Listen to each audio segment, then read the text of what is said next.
Ouais, je suis vacciné, donc D'accord, vous pouvez venir à n'importe quelle séance. celle de c'est quelle heure? Demain 17h. C'est pour quelqu'un qui n'est pas vacciné. Eh bien, pour ne refuser personne, ce multiplex de Compiègne met en place un centre de dépistage. L'objectif, offrir un pass sanitaire de dernière minute, obligatoire pour pénétrer dans la salle obscure. C'est pas mal, surtout que là, justement, juste avant de venir, les 2 pharmacies que j'ai fait faisaient pas de test le midi, donc il fallait que j'attende jusqu'à 14h. Donc en fait, le faire directement au cinéma, ça peut être une bonne chose. Oui.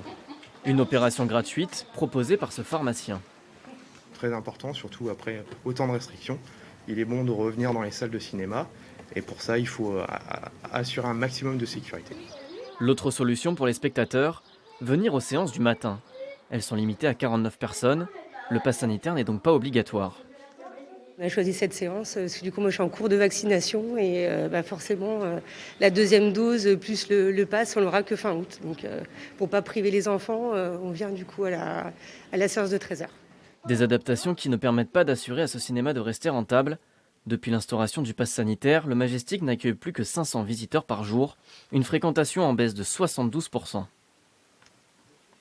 On revit la catastrophe de l'année dernière et je ne sais pas du tout, là on est en train déjà de s'organiser, de demander des aides de l'État supplémentaires parce que sinon les cinémas ne tiendront pas, les cinémas vont fermer, ça c'est clair. Face au manque d'affluence, le cinéma envisage de placer quelques salariés en chômage partiel. Cet après-midi, les représentants du 7e art ont été entendus par le Conseil d'État pour demander un allègement des restrictions.